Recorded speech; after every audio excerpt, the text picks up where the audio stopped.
Nationalism. Nationalism is the idea that a people with their history and traditions should prioritize their own interests over those of other countries or groups. Think of it as that deep sense of belonging experienced when celebrating national holidays or feeling proud of your country's historical achievements.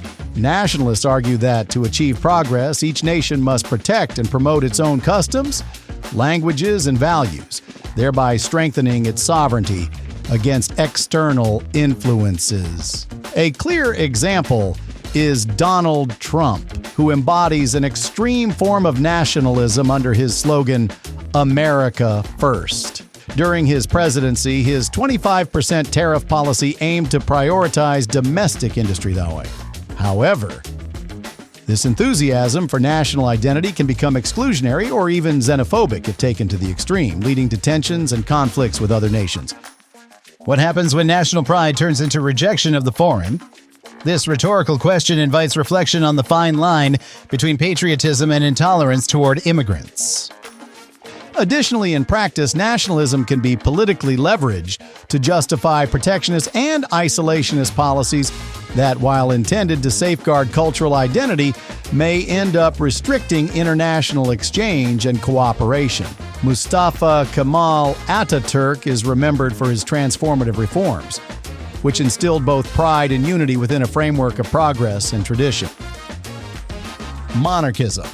Monarchism is the belief in a system where supreme power resides in a hereditary royal figure, the king or queen. Monarchists argue that the stability and continuity of a country are best ensured through a monarch whose authority is passed down from generation. Imagine a wise grandfather who embodies tradition and family history. Only in this case, the grandfather is the king or queen, acting as a symbol of national unity and continuity. Supporters of monarchy believe that a sovereign, removed from partisan struggles, can represent a nation's historical and cultural values, serving as a guardian of national identity. But isn't it curious that in the 21st century, some still defend the idea of power being concentrated in a single person by birthright? Just as in a large family where the eldest is expected to make decisions, monarchism assumes that tradition and accumulated experience are guarantees of good governance. A classic example is the British monarchy. In the United Kingdom, monarchy and modernity coexist. Queen Elizabeth II symbolizes stability, while the minimum wage stands at approximately $2,144 per month, and the unemployment rate hovers around 4%. The Guardian reported that the British economy remains strong despite debates over the relevance of hereditary power, reflecting how royal tradition coexists with solid economic indicators and a firm democratic commitment. Critics argue that this system can lead to political stagnation and a lack of democratic participation, as authority is based on inheritance rather than election. Moreover, the image of a gleaming crown can clash with the real needs of a society demanding transparency and meritocracy.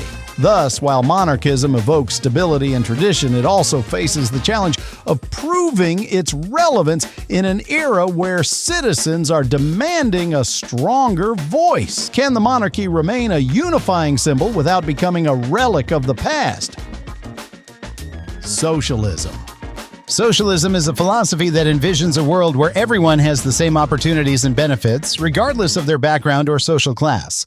It seeks to redistribute resources collectively, ensuring that every citizen has access to essentials like healthcare, education, and housing. Imagine a public healthcare system where no one is denied treatment due to a lack of money. Sounds perfect, right? However, like everything in life, it's a matter of balance. One of socialism's biggest challenges is making sure that this noble goal of equality isn't hindered by inefficiency or bureaucracy. It's like trying to get a group of friends to agree on where to go for dinner. Everyone has good ideas, but reaching a consensus can be tricky. Take the Nordic countries, for example, where a social model combines high levels of welfare with a competitive economy, though not without criticism regarding high taxes and rigid policies. In Cuba, socialism aims for equality through state control. With a minimum wage of just $88 per month and widespread shortages, CNN reported that socialist promises are overshadowed by harsh economic realities, highlighting how, despite its ideals of equity, the practical outcomes often lead to severe limitations on citizens' well-being. Thus, socialism appeals to those who prioritize social justice but is also criticized for what has happened in practice: excessive state intervention that can restrict individual freedom and innovation. Anarchism. Anarchism believes in society's ability to govern itself through horizontal networks of collaboration without the need for an imposed leader. It is an ideology that openly challenges established power structures, asserting that people can voluntarily and cooperatively organize without a central government. Imagine a small community where all members come together to make decisions collectively without a president or leader setting the rules. The idea is appealing and, at first glance, almost utopian. Complete freedom and cooperation without intermediaries. However, important questions arise. What happens when someone refuses to cooperate or takes advantage of the system? In reality, while anarchism promotes equality and autonomy, the lack of a central authority can make coordination challenging, especially in larger societies with diverse interests. Some anarchists argue that dismantling hierarchies is the key to preventing oppression, while critics warn that without formal structures, it becomes difficult to enforce agreements and maintain order. Liberalism. Liberalism places individual freedom at the core, advocating for every person's right to make decisions about their own life without excessive government interference. Simply put, liberalism argues that society thrives when personal autonomy, free competition, and respect for private property are guaranteed. Imagine being able to express yourself freely, choose the career you want to pursue, or start a business without bureaucratic hurdles. That's the essence of liberalism. This system has played a key role in shaping modern democracies, driving progress in areas such as freedom of speech and equality before the law. However, it's not all smooth sailing. Liberalism's strong focus on individual autonomy has, at times, led to extreme distortions in the pursuit of limitless rights. The irony emerges when personal freedom is taken to the extreme. For example, when people identify as animals or seek to marry dolls. By prioritizing individual liberty above all else, liberalism can sometimes overlook social responsibilities and the common good, leaving certain groups vulnerable. It's like when a group of friends each does whatever they want without considering the impact on everyone else, leading to conflicts and imbalance. Conservatism. Conservatism is a school of thought that advocates for preserving a society's traditions, values, and historical structures. It argues that stability and social order are maintained by upholding what has proven its worth over time. Imagine that friend who always reminds everyone of the importance of knowing where we come from and preserving what has worked for generations. Conservatives believe that change should be gradual and that a sudden break with the past can lead to chaos and a loss of identity. A clear example is the emphasis on family, religion, and customs as fundamental pillars of social cohesion. However, this perspective can clash with the demands of a society seeking to adapt to new realities, especially when traditions are seen as obstacles to modernity. Communism. Communism is an ideology that envisions a classless society where private property disappears and resources are distributed according to each person's needs. It argues that true equality is achieved when everyone contributes to the common good and receives what they need to live with dignity. Imagine a collective farm where everyone works in harmony and at the end of the day the production is shared equally. That's the image communism seeks to convey. This revolutionary idea has been put into practice multiple times, with the Russian Revolution being the most iconic example, aiming to eliminate class differences and build a society based on solidarity. However, in practice, communism has faced serious challenges, including excessive centralization of power, lack of individual incentives, and, in many cases, political repression. While the idea of total equality sounds appealing, the abolition of private property and centralized planning can lead to economic stagnation and the loss of fundamental freedoms. Communism presents itself as a utopian vision that, while inspiring in its pursuit of social justice, has historically proven difficult to implement without generating deep societal tensions and contradictions. Feminism. Feminism is a movement that fights for true gender equality, aiming to break down historical and social barriers that have limited women's development and opportunities. It's not about reversing roles or promoting the superiority of one gender over another, but about leveling the playing field so that all people, regardless of whether they are women or men, can reach their full potential. For decades, this movement has driven significant change, advocating for equal pay, women's right to vote, and the fight against gender-based violence. However, feminism has also been at the center of controversy, particularly when some mistakenly associate it with misandry or the exclusion of men. In reality, the core of feminism lies in justice and equality, striving to transform a historically unequal society into one where everyone has the same opportunities. A contemporary example can be seen in protests and campaigns that have led to stronger legal protections and increased representation of women in positions of power. Republicanism. Republicanism is an ideology centered on active citizenship and political representation through democratic institutions, with a strong emphasis on civic virtue and the common good. It holds that freedom is not just the absence of oppression, but also the continuous participation of citizens in political life, making the republic a space for dialogue and commitment. Imagine a community where every vote and decision is made with collective well-being in mind, where each citizen feels responsible for building a just social order.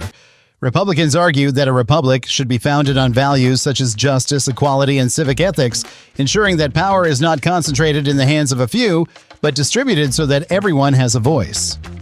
A classic example is the Roman Republic, whose values and structures have inspired many modern democracies, though, of course, in practice it was far from perfect, as internal tensions shaped its history. The belief that true freedom is achieved through active participation and a commitment to the common good remains a fundamental pillar for those who advocate for Republican politics. Social democracy. Social democracy is a political ideology that seeks to combine a market economy with strong social welfare policies, aiming to reconcile individual freedom with social justice. It argues that the state should intervene to correct inequalities and ensure access to essential services while still fostering economic dynamism through competition and innovation.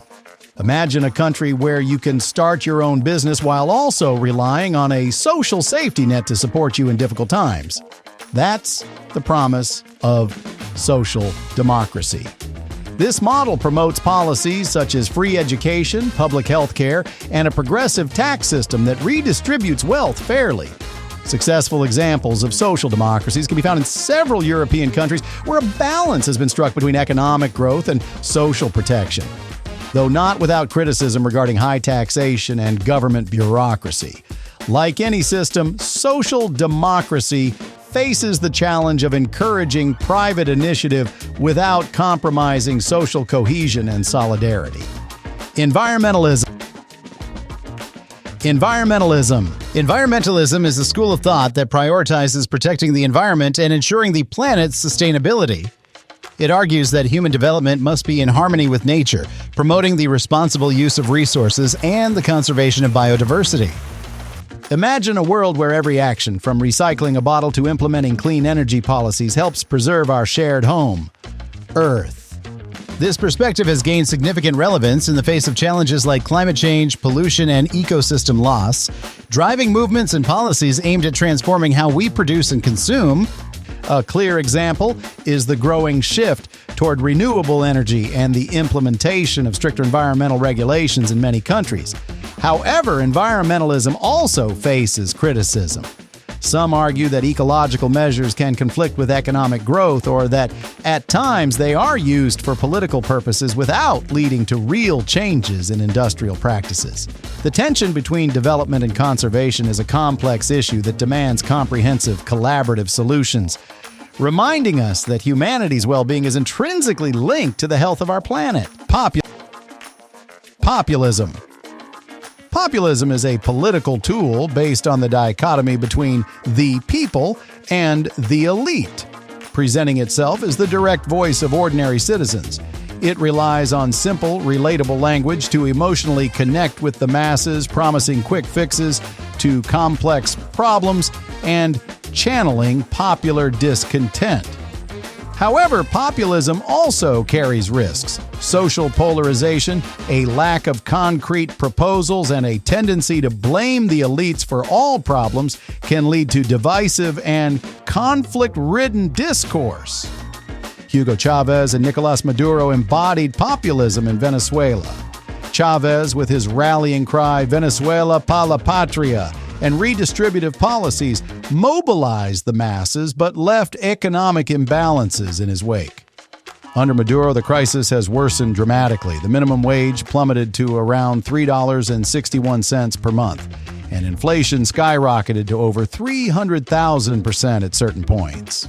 Thus, while populism presents itself as an alternative for those who feel marginalized, it also raises important questions about the need for comprehensive, well-thought-out solutions rather than simplistic responses. Progressivism.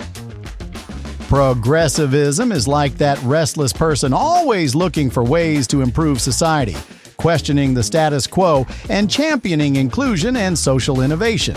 It is rooted in the belief that change is both possible and necessary, and that policies promoting equality, diversity, and justice can help build a brighter future for everyone. Imagine a group of activists fighting for civil rights, gender equality, and social justice, always ready to challenge traditional structures to make way for new ideas. This movement has played a key role in advancing reforms in areas such as education, healthcare, and LGBTQ+ rights, driving profound transformations in societies. However, progressivism also faces criticism from those who argue that in its eagerness for change, it sometimes overlooks the importance of stability and tradition. The tension between change and continuity is a recurring theme in progressive debates, raising the question, how far can transformation go without losing a sense of identity and social cohesion? Fascism. Fascism is an ideology characterized by extreme authoritarianism, the glorification of the nation, and the concentration of power in a dominant, charismatic leader. Put simply, fascism is like that authoritarian teacher who imposes rules without discussion, believing that order and progress can only be achieved through discipline and absolute submission to a central authority. Imagine a regime where loyalty to the leader and the nation is paramount, and any dissent is seen as a threat to order. The clearest example is Kim Jong-un's regime in North Korea, which illustrates how fascism can reshape society through censorship, force, and propaganda, justifying these measures in the name of the common good and national unity. However, despite its promises of stability and national pride, this system has proven to be highly oppressive, restricting individual freedoms and generating both internal and external conflicts. Libertarianism. Libertarianism is a philosophy closely aligned with liberalism, but taken to the extreme of minimizing state intervention in people's lives. It argues that individuals should have the greatest possible freedom to act and pursue their goals, with the role of the state limited to protecting life, property, and personal integrity. Imagine a world where everyone is free to do as they please as long as they don't harm others, and where markets and private initiatives drive progress. This approach advocates for lower taxes, deregulation, and minimal government intervention, theoretically fostering innovation and competition. However, a purely libertarian system can lack protections for the most vulnerable members of society. Without redistributive policies or welfare programs, inequalities may deepen. It's like letting only the strongest in a group of friends make all the decisions without considering those who might need a helping hand. Thank you for wanting to learn by watching this video. If you liked it, leave a like and let me know what you think. Check out this other video to keep learning with me.